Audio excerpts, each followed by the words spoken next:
আজকে গিন্নি কাঁচা লঙ্কা দিয়ে কুচো চিংড়ির ঝালটা যা বানিয়েছিল না, খেতে খেতে দেরি হয়ে গেল। গোলগাপ্পি দেওয়ার আর জায়গা পাও না না?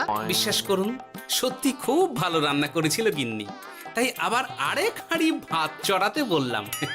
আর সেটা খেয়ে আসতেই তো দেরি হয়ে গেল। আরো এক হাঁড়ি? মহারাজ কিছু মনে করবেন না, এই পাঠশালা বন্ধ করে সব গুছিয়ে তাপে এলাম। সুপ্রভাত মহারাজ। সুপ্রভাত মহারাজ। প্রভাত আজকে আর শুনেই। তোমরা সবাই এত কুঁড়ে হয়ে গেছো যে কি বলবো। মহারাজ, এই কুড়েমির আসল কারণ হচ্ছে চর্বি। কথায় আছে, যত বেশি চর্বি তত তাড়াতাড়ি মরবি। আপনি কি বলতে চাইছেন মন্ত্রী মশাই, যে আমি তাড়াতাড়ি মরে যাব আর আপনি মজা দেখবেন? ঠাকুর ঘরে কে, আমি তো কলা খাইনি ব্যাপার হয়ে গেল। গোপালের একদম মোক্ষম জায়গায় আঘাত লেগেছে, যাকে বলে ওই আঁতে ঘা। তুমি বেশি কথা বলো না বৈদ্য, ছুঁচ করে চালুনির বিচার। হ্যাঁ, বৈদ্য তো দেরি করেই এসেছে। আমার মনে হয় প্রত্যেককে এমন ভাবে প্রশিক্ষণ দেওয়া দরকার যাতে তারা একটু চনমনে হয়ে ওঠে। হ্যাঁ মহারাজ, তাহলে আগামীকাল থেকেই শুরু হোক ব্যায়াম আর অস্ত্র শিক্ষা।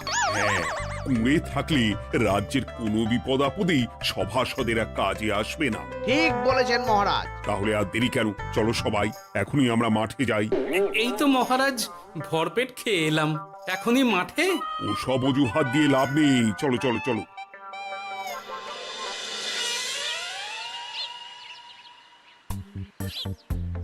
এবার সবাই সারিবদ্ধভাবে দাঁড়িয়ে পড়ো। এ কি, গোপাল কোথায়? মহারাজ, গোপাল আপনার পিছনে দাঁড়িয়ে আছে, চুপি চুপি। এই গোপাল, যাও যাও, মাঠের মাঝখানে গিয়ে দাঁড়াও। এই চাঁদি ফাটা রোদে কেন মহারাজ সুস্থ শরীরকে ব্যস্ত করছেন? এইসব বাজে কথা শুনতে চাই না। শুয়ে বসে থেকে শরীরের কি অবস্থা করেছো? শরীরের নাম মহাশয়, যা সবে তাই সয়। তুমি যাবে না, তোমাকে এক্ষুনি বরখাস্ত করবো। কি জ্বালা! যেখানে আমার সব কাজ বুদ্ধি দিয়েই হয়ে যায়, সেখানে গায়ের জোরের কি দরকার? হ্যাঁ, এই গোপাল, আমি 1 থেকে 3 অব্দি গুনবো, তারপরে সবাই এই মাঠের ধার বরাবর 5 বার পাক দিয়ে দৌড়বে। ঠিক আছে মহারাজ, আমি প্রস্তুত। আমি রোগা পটকা আছি, কোনো সমস্যাই হবে না। হয়ে গেল। সবাই প্রস্তুত? 1 2 3। কি হলো গোপাল, দৌড়াও দৌড়াও। মহারাজ, এর থেকে বেশি জোরে পারবো না। আই, কে আছো? একটা কঞ্চি দাও। এই সেরেছে। বেশ হয়েছে, বেশ হয়েছে। ব্যাটার এবার চর্বি কমবে। কি হলো গোপাল, হ্যাঁ হয়ে গেল? হ্যাঁ?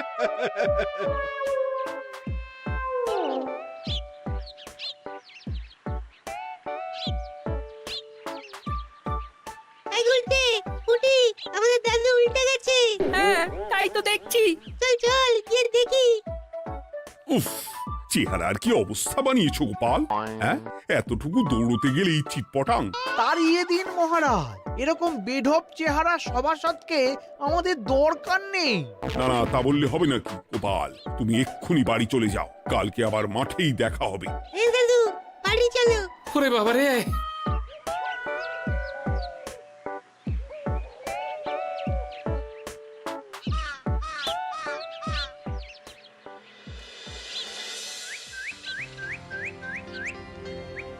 আরে ধুর ছাতার মাথা, তখন থেকে জল খেয়েই চলেছ। কি হয়েছে সেটা বলবে তো? শরীর চর্চা হয়েছে, শক্তি খরচা হয়েছে, আর পারছি না।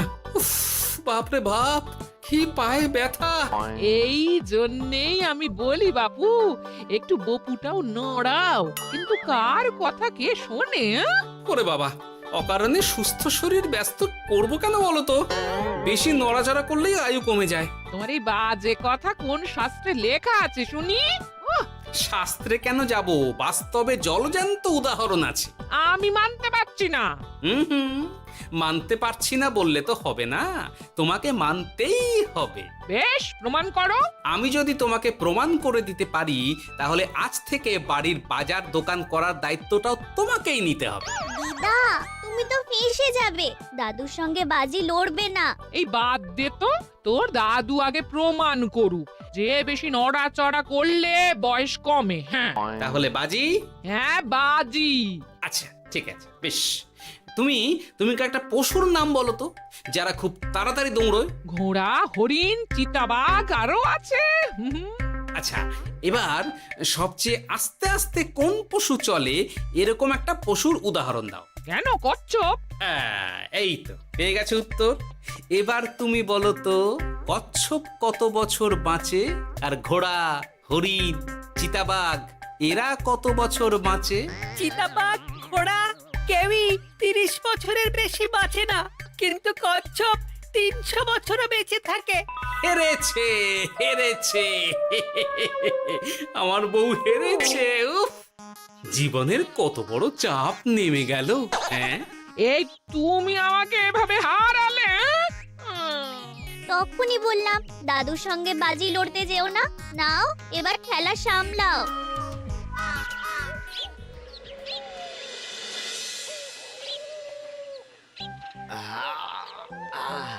আরো ভালো করে মালিশ কর। আজকে ছোটাছুটি করে পা দুটো বেশ ব্যথা ব্যথা করছে। কালকে তো আবার অন্য পরীক্ষা। আরে আমার হালকা চেহারা আছে, সব সামলে নেব। কালকে তো অস্ত্র চালনা হবে, কালকে আমি কাঁপিয়ে দেব। কাঁপাতে তো হবেই মন্ত্রী মশাই। আমরা আপনার শরীরে এমন ঘষা মাজা করে দেব না, মনে হবে আপনি না একটা জলযন্ত্র অস্ত্র চালনা করতে যাচ্ছে। বাস এই তো চাই। বাবারি, আস্তে আস্তে। আরে বাবা, আপনার তো ইস্পাতের শরীর, ভাঙবে তবু মচকাবে না। চিন্তা করছেন কেন? ভয় পাবেন না, ভয়কে জয় করতে হবে। আরে আরে আরে, তোরা আমার কথাটার সাথে করছিসটা কি? মানুষটা মরে যাবে তো। চিন্তা করো না গিন্নি। বাবা, ওরা বলেছে আমার ইস্পাতের শরীর, ভাঙবে তবু মচকাবে না।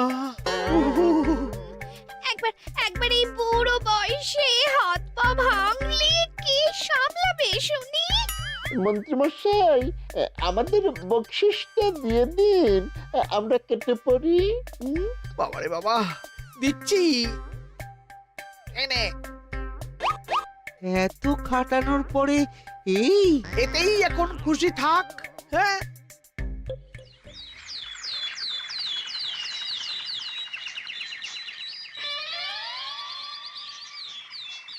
এবার তোমাদের সকলকে অস্ত্র শিক্ষা দেওয়া হবে। উফ, রোজ রোজ কি জ্বালাতনে পড়েছি, বাপরে বাপ। বাবা মা কাউকে ডাকার দরকার নেই, ভালো না লাগলে রাজসভা চাকরি ছেড়ে চলে যাও। মহারাজ, এটা তো উচিত নয়। যে যেটাই পারদর্শী তাকে সেটাই করতে দিন না। একটা বাঁদরকে যদি আপনি বলেন শিকার করে মাংস খেয়ে দেখা, সে কি পারবে মহারাজ? মহারাজ, গোপাল একটু বেশি কথা বলছে, ওকে আপনি বের করে দিন। আমি তোমার কথায় গলবো না গোপাল, তোমাদের সবাইকে এখন অস্ত্র শিক্ষা শিখতেই হবে। কর্তার ইচ্ছায় কর্ম, এখন তো আমার আর কিছুই বলার নেই। তাহলে আর দেরি কেন, তোমরা সবাই একটা করে ঢাল আর একটা করে তলোয়ার তুলে নাও। সেনাপতি, বলুন মহারাজ। তুমি সকলকে অস্ত্র শিক্ষা দেবে, তলোয়ার চালানো শেখাবে। এক এক করে প্রত্যেকে তোমার কাছে যাবে, আর এক এক করে তুমি সবাইকে তলোয়ার চালানো শেখাবে। আচ্ছা মহারাজ, তাহলে ওই সবার প্রথমে চলে আসুন মন্ত্রী মশাই। হ্যাঁ, আমি প্রস্তুত। আমার শরীর ইস্পাতের মতো, ভাঙবো তবু মচকাবো না।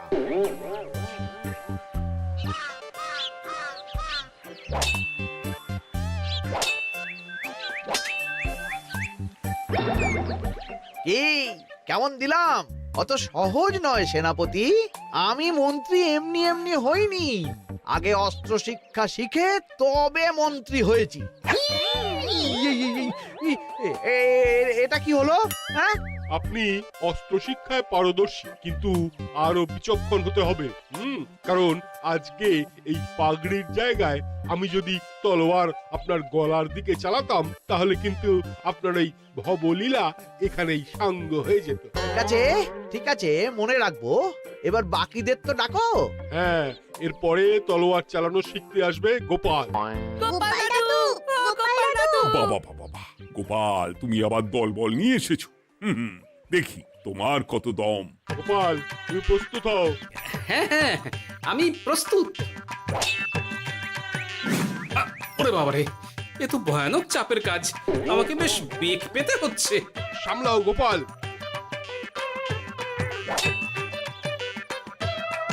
না, আমাকে অন্য রাস্তা দেখতে হবে।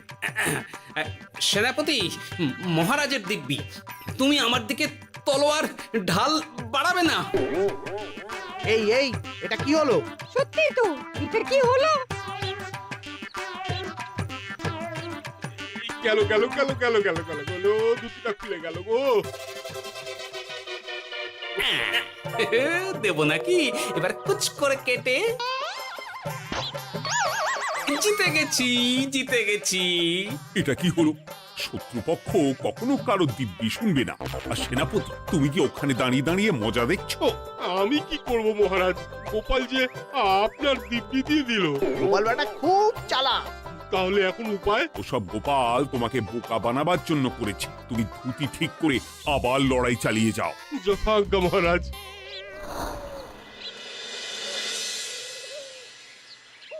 কিরে ন্যাপলা, তোদের দিদা আমার জন্য কি রান্না করে পাঠিয়েছে রে?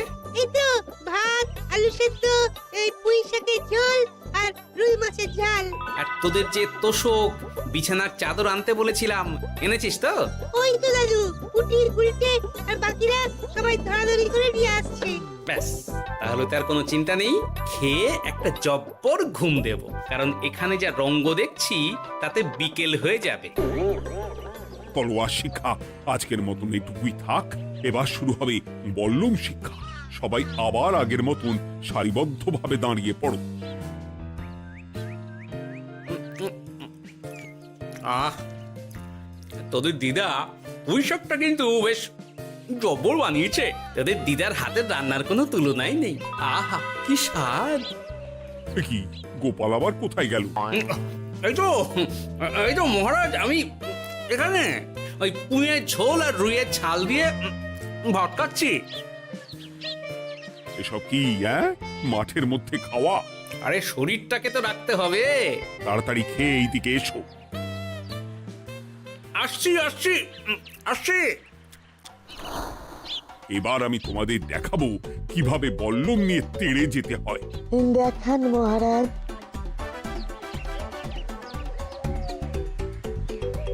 এ তো খুবই সোজা মহারাজ। ঠিক আছে, তাহলে বল্লম নিয়ে তেড়ে যাও দেখি। দিন, আপনার হাতের বল্লমটাই দিন।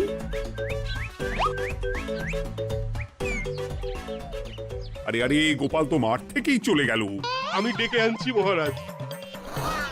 আরে আরে, ও গোপাল, গোপাল, মহারাজ ডাকছেন। থামো থামো। মহারাজ বলেছেন বল্লম নিয়ে তেড়ে যেতে। তেড়ে গিয়ে আবার ফিরে আসতে তো উনি বলেননি। আরে, এ তো মহা মুশকিল। উনি এক্ষুনি তোমাকে মাঠে ফিরতে বললেন। সেটা আপনাকে বলতে পারে সেনাপতি, আমাকে তো বলেনি। আমি চললাম।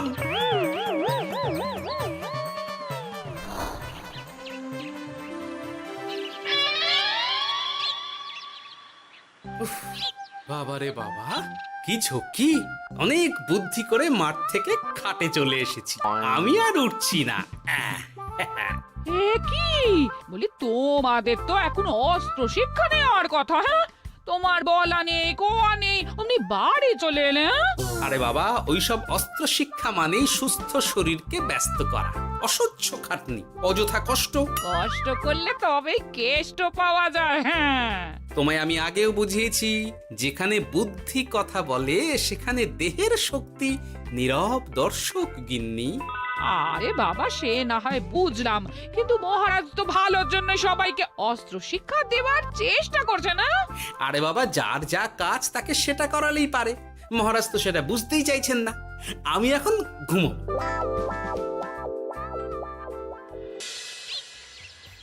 দরজা খোলো গোপাল, দরজা খোলো। গোপাল, গোপাল দরজা খোলো বলছি। ব্যাস হয়ে গেল। একটু শান্তিতে ঘুমাবো তার জো নেই। দরজা খোলো গোপাল। বলুন মহারাজ। তুমি কি পেয়েছোটা কি গোপাল? রাজসভায় দেরি করে আসবে, তারপর অস্ত্র শিক্ষার সময় ফাঁকিবাজি দেবে, এভাবে তো আর তোমাকে মনে হচ্ছে রাজসভায় রাখা যাবে না। মহারাজ, গোপাল তো মুখের কথার লোক নয়, ওকে তাড়িয়ে দিই। কেন মহারাজ? আমি কি এমন মহাপাপ করেছি যে আমাকে তাড়িয়ে দেবেন? এই যে আমার কথা শুনছো না, এটাই তোমার অপরাধ। অপরাধ নেবেন না মহারাজ। পণ্ডিতের দায়িত্ব পুজো করা, সভাকবির দায়িত্ব কবিতা বলা, সাহিত্য চর্চা করা, আর আমার দায়িত্ব হাসি মজা করে আপনার মন ভালো রাখা। কিন্তু আপনি আমাকে জোর করে যুদ্ধের ময়দানে ঠেলে দিতে চাইছেন। এটা আমার ইচ্ছে। আমিও তো মহারাজ ইচ্ছে করলেই অনেক কিছু করতে পারি। চোখ বন্ধ করে লক্ষ্য ভেদ করতে পারি, শুধু বুদ্ধি দিয়ে। আরে বাহ, এত বড় কথা! তাহলে মহারাজ, ওকে বলুন পরীক্ষা দিতে। কি পরীক্ষা? আমি একটা ঘরে বর্ম পরে দাঁড়িয়ে থাকবো। তোমার হাতে অস্ত্র দেব, আমার মাথায় একটা আপেল থাকতে হবে, আর তুমি কিভাবে আমার মাথা থেকে ওই আপেল ফেলতে পারো দেখব। এ তো খুবই সোজা। কি গোপাল, তাহলে লড়বে নাকি বাজি? হ্যাঁ, লড়তে রাজি আছি। তাহলে আজ রাতেই হয়ে যাক পরীক্ষা। যদি এই পরীক্ষায় উতরে গেলে তো ভালো, নইলে তোমার চাকরিটা গেল। গোপাল, তুমি পারবে তো? সে দেখাই যাবে। আজ রাতে তাহলে রাজবাড়িতে দেখা হচ্ছে। যদি আমি এই পরীক্ষায় বিফল হই, তাহলে আমার চাকরি আপনি কেড়ে নেবেন।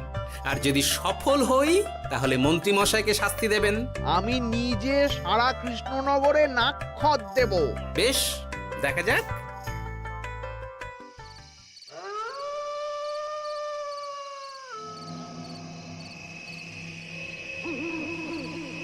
কি মন্ত্রীমশাই, ব্যবস্থা সব ঠিকঠাক হয়েছে তো? হ্যাঁ, এবার শুধু গোপালের পরীক্ষার পালা। আমি তাহলে বাইরে গেলাম, গোপালকে পাঠিয়ে দিচ্ছি।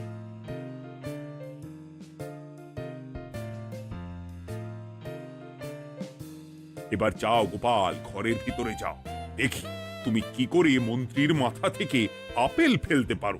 আপনি তো শুধু আমার চোখ ঢেকেছেন, আমার নাক মুখ কানও ঢেকে দিন, যাতে ঘ্রাণেন্দ্রিয় শ্রবণেন্দ্রিয়েরও সাহায্য না নিতে পারি। বেশ, তাহলে তাই হোক। আয়, কে আছো? গোপালের মুখ নাক আর কান ঢাকো। যথা আজ্ঞা মহারাজ। একটু একটু মোটা কাপড় দিয়ে নাক মুখ ঢাকো, হ্যাঁ, যাতে সেভাবে আপেলের গন্ধ না পাই। বেশ বেশ।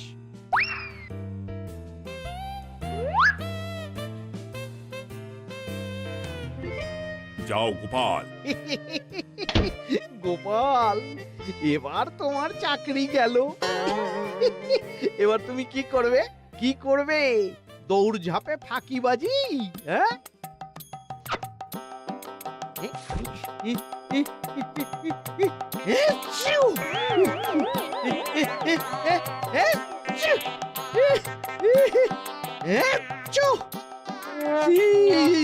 গেল গেল গেল গেল গেল, আপেল পড়ে গেল। আপেল পড়ে গেল? মহারাজ, এর মধ্যেই গোপাল আপেল ফেলে দিয়েছে। ঘরের ভেতরে চলো।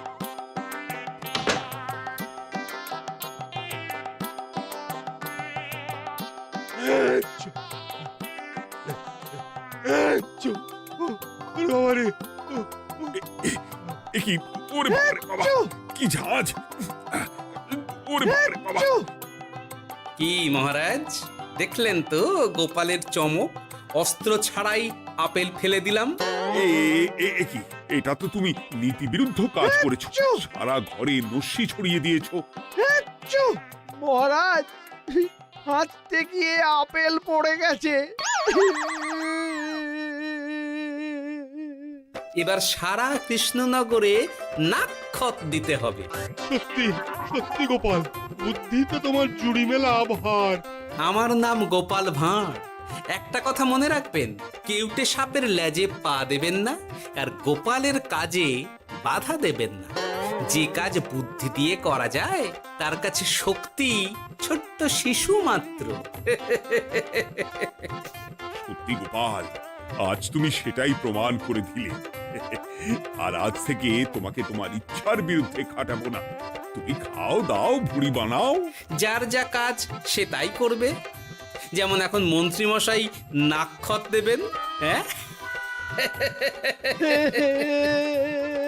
ভুল করে বাজি ধরে ফেলেছি, এখন নিজেই চাপে পড়ে গেলাম।